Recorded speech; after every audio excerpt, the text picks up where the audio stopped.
Hey guys, hey, welcome back. Thank you so much for tuning in. So I just wanted to ask all of you guys who are subscribed to do me a really quick favor.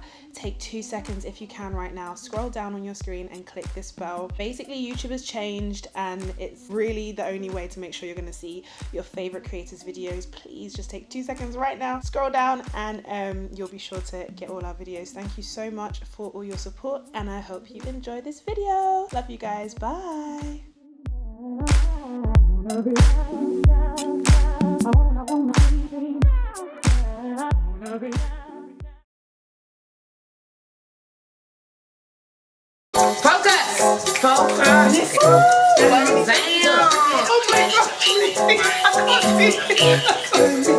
I'm gonna slap you. I was like, honestly, all of us. You found the watch, guys. Hey.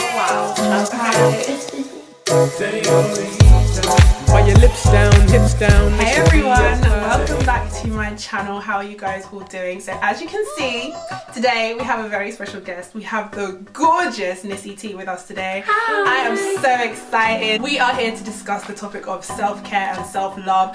And honestly, there is no one I'd rather be discussing this with than Nissy Tee. I will link everything down below. All her channel, her YouTube, her Twitter, everything will be linked down below. Make sure you go subscribe. Have you guys been watching Backchat? If you've been watching Backchat, you'll know she's like one of the few that actually talk sense. Oh my days! This is what I always say. Backchat. Everyone is just different. Yes. That's it. And we need different opinions. Not everyone can be the same. Especially different though. I've got like 7 questions. You know me. I always have like essay questions for these videos, guys. So sit back, relax, and enjoy. First question is, what does self-love mean to you? For me, self-love means self-care. So looking after yourself physically, spiritually, mentally, emotionally. All of that encompasses self-love. It's about really making the effort and making the decision that you are, as a human being, you are beautiful, you are amazing, that you have a purpose, that there is a reason for you to be on this planet. Therefore, in order for you to truly be a blessing and to help people and to fulfill your purpose in this life, you have to be able to look after yourself. In life, there are always pressures, no matter how old you are, what stage you're at, what season you're at, there are pressures, and I feel like self-love is learning how to respond to those pressures in a healthy way. Whether that's like the pressure of society telling you that in order to look beautiful you have to fit into certain stereotypes or look a certain way, whether that is social media, the fact that there's so many voices on social media and sometimes it can get really loud. It's how are you going to engage with that? People that are negative, how do you respond to them? Just all of that, just like outside pressures and how you decide to respond to that. Appreciating yourself enough to know when certain things are good for you and not good for you. It's only when you get to that point that you can actually fulfill your purpose, whether it be helping people or building something. You can't, put into something else if you don't have it within yourself. Yes. So you can't pour out from an empty cup. Exactly. Exactly. That's exactly what I meant. Yeah. See, she's so smart. Like that's basically what I meant. Like, I said that. That's what I said. Do you feel like self-love is particularly important and necessary in this generation? Hell yes, especially with what you basically were saying about social media. There's so many voices on social media and it's so easy to essentially get lost in the sauce and get lost in. See that too often. Honestly, it's so easy for you to get, to really lose yourself and forget who you are, whether it be your morals or principles, just everything. People telling you that this is what you need to be, and if you don't fit into this box, therefore you're not relevant or you're not good enough, inadequate, whatever it is. So in this generation, self-love is something that I think is compulsory to be teaching each other. I feel like it's, like you say, it's crucial to this generation. Like, we were even just talking before filming, like there's so much that's been going on, that is currently going on in the world, that could make you feel like you should hate yourself. All the political higgy hagga that's going on, there are certain groups that are being alienated and discriminated against, and so if you belong to those groups you can feel away. So I feel like particularly for our generation it is so important, like you said, to be teaching each other the art of self-love. It's not about being in love with yourself. There is a massive difference between loving yourself and being in love with yourself. We are saying you need to love yourself, you need to accept who you are. Accept that your differences are an asset. Like, they can either be, we were just saying, your differences can either be your greatest asset or your greatest insecurity. And I feel like it's about, part of self-love is about realizing that you're different is beautiful. Question 3, what have been some of your greatest self-love struggles, and what have you struggled to love about yourself? Ooh. Where do I even start? Let's get into it. It's so funny because I think a lot of this stuff we were actually talking about just before we started filming. As obviously me being me, I was running late, so I had to do my face, and so as I was doing my face we were talking. But yes, I have always been this confident, bubbly person, but the level of confidence that I am now, trust me, is completely different to semi-awkward, didn't really fit in with anybody, was kind of a floater in school, didn't really have like friends like that. I always had that one close friend, and that even kind of changed throughout kind of there was only the last 2 years that I had that one close friend, and we were both kind of like the semi-awkward, a bit like not really like the cool girl, just that. And so me, a lot of that insecurity came from my body. Like, for, you know, a very long time I was very big, you know, I was a pretty big girl, and it's only been like recently whereby, you know, I've come to a place whereby it's like, you need to learn to love yourself, because this is you. It's important to give yourself the time to grow. I think for me, and this is probably such a strange sounding one for a lot of people, my childhood was kind of interesting in that I went to schools where honestly there were not many people that looked like me. It was like Monday to Friday I would be in this environment where there were a lot of people who were richer than me, because I went like on a bursary. There were people that didn't look like me, they were a lot richer than me, and they spoke a certain way, like with the Queen's English. And then so that was like Monday to Friday, and then Sundays I would be at church with like all the people who were like cool and like had swag, and like the people that I actually wanted to hang out with. And I feel like part of my self-love struggle has been trying to find where I fit, and I think this is something I've always, like, I only just realised it recently, but that's something I've always struggled with. It felt like I was too hood for some groups of people, and then not hood enough for like the people that I actually wanted to hang out with. And so being kind of that weird in between, that's something that can really get you down when you're kind of excluded or you don't quite fit in. Now I've kind of come to a point where I realise that is such a strength, that's such an asset, to be able to mix with the richest of rich, the poorest of poor, the people that got swag, people that don't have any fashion sense whatsoever, every single type of person, to be able to have been in those different circles from a young age, that's an asset, because that's something that I feel like God is going to use in my ministry, in my career, just being able to shine his light in all those different circles and be 100% at ease, because I've mixed with people like you before. I feel like especially again going back to this day and age, it's something that's very common, because especially on social media, like for example, if you're a black girl, there's a particular way that you need to be, or a particular way that you need to dress or have your hair, whether that be whatever you're seeing now, like oh, wig and like whatever, fleeky eyebrows, whatever you want to call it. But there's always been social constructs that is deemed the norm, and that is the problem. And the fact that if you don't fit into that, you need to learn to realize that that is okay. That is what's going to make you unique. That is what makes you unique. That is what makes you beautiful. That is what makes you who you are, and you should be using that as your asset. That is your USP, your unique selling point. Amen. What advice would you give to someone who's struggling to love themselves? I guess we kind of answered that. Be you, do you, and be unapologetic about it. Honestly, just live your authentic self. Honestly, last year, I was even saying this to Nissy before, like last year, you guys already know this, I spoke about it in a video, but I've struggled so much with being myself, and it's the most depressing, limiting space that you can possibly be in. The biggest favor you can do yourself, you're gonna be stuck with yourself for as long as you live.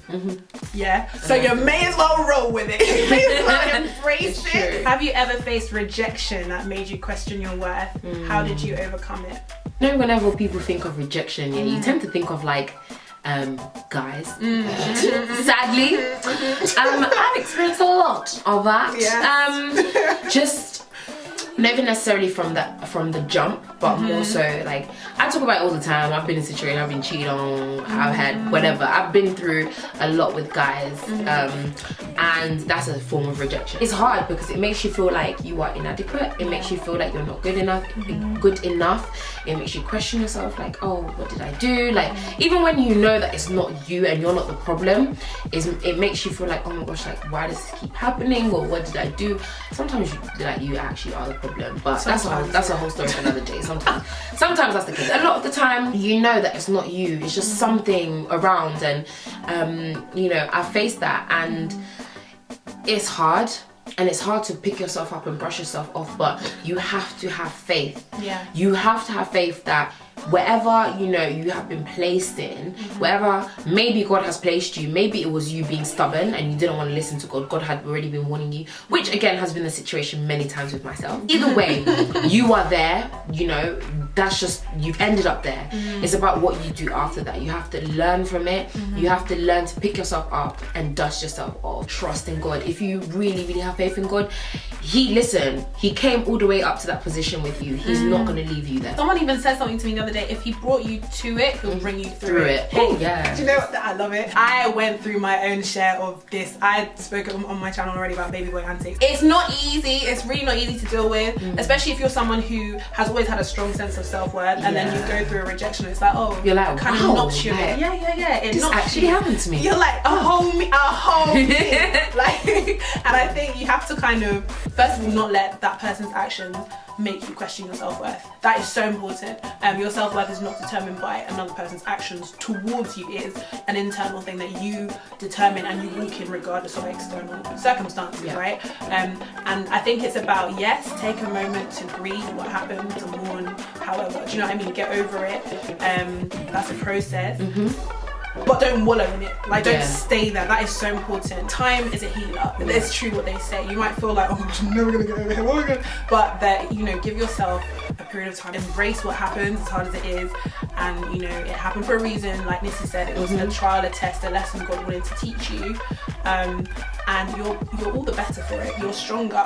And chances are you've learned now what you're not gonna let happen to you again. Yeah. As far as it's in your power. We've just mentioned obviously rejection from the opposite sex.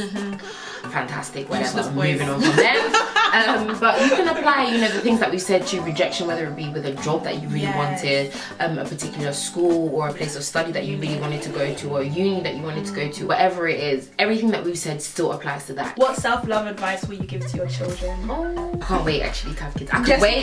No. I can wait, but like I can't. You know when you say you can't wait, like I can wait. And then God's like, no, I want 100%. Like I can wait. But I'm excited. Like I'm excited for that blessing. I'm excited. I'm excited to be Auntie Imani. Honestly, what do you mean? I'm excited for me to be Auntie Nissy. But what am I gonna tell my children? Self-love advice. So number one, I'm gonna literally, affirmation is everything. I am gonna be that parent that literally tells their kids every single day, you're beautiful, you are amazing, you are talented, you are brave. And just in terms of self-love, to value themselves, to know who they are, and what did you say before? Who they are and whose they are. Yes. To know who they are, i.e. you are so and so, and you come from this sort of family, and you have value and, like I said, confidence, strength, etc. And you are a child of God, and God loves you, God protects you, God sacrificed you. Literally, you know when people say that, oh, I would die for that, or I would kill for that. Yes. Like Jesus actually sacrificed himself for you. Do you know how much love that is? So you can't be letting nonsense, higgy hagger, rubbish, especially when it comes to guys. Oh God, useless human beings. My daughters are not gonna have boyfriends till they're like 60, you know. Honestly, not under my watch. Do you know what's gonna happen? They're just gonna have boyfriends behind your back. No, they're not. Okay. What the heck? TD Jakes. I'm obsessed with TD Jakes now. Guys, he is She's literally only just jumped on the wagon. I knew about him. TD I knew his name, but only just recently sermon. binging on his sermons. And he said something. He said, children don't respect their own thoughts when their parents don't pay attention to them. Ooh. Oh my God. Hey. Moment of silence. When he said that, I was like, raw. And it's so true. Like, that's one thing I want to instill in my children, is a respect for their own thoughts. Their thoughts are precious. That is where their creativity is birthed. That is where their power is. That's where it lies. That's where their humanness lies.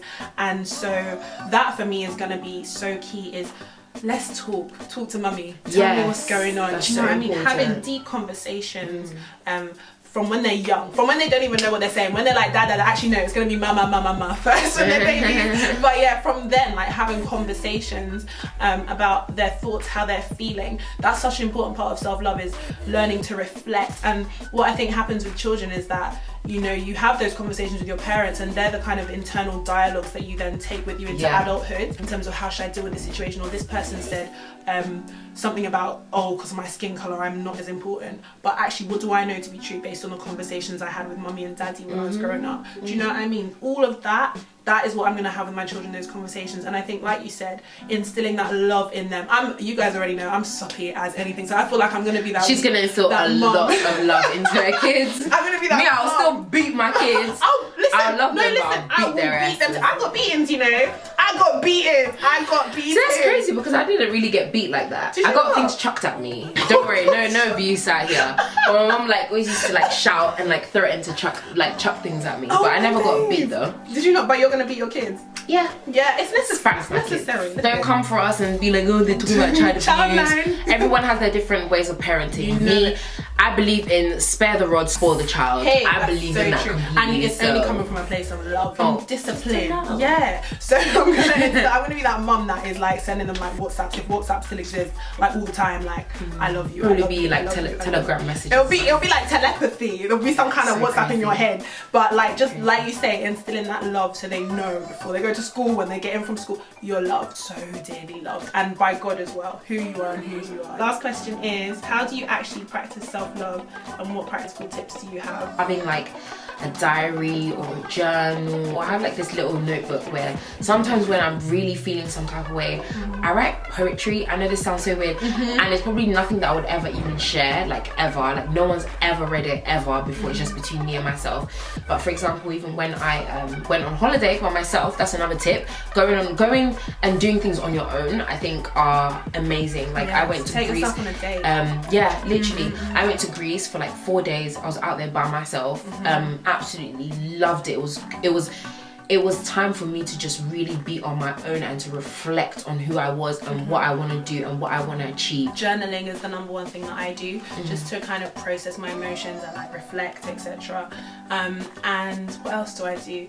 I read self-love poetry, so I'm going to link down below a couple of poets. You should check it out actually. Yeah. Alexandra L, Rupi Kaur, I don't know how to say her surname. I need to get her book, Milk and Honey. Yeah. I'm so falling in love with self-love poetry, because it expresses your deepest emotions, stuff like that. So even if you feel like you can't journal and think it up in your own head, like how do I feel, poetry can help you express that. Being careful what voices you let in, this is so key. Yeah, that is like, very important, especially managing like your exposure to negativity and negative people, that they are toxic, they will drag you down. The easiest way that I would say that, especially with social media, unfollow the people that are very, very negative, and follow lots of positive people. And the last thing I'll add is worship music for all my Christians out there. Yes. Honestly, I was listening to it today. I was feeling some type of way. I was very emotional.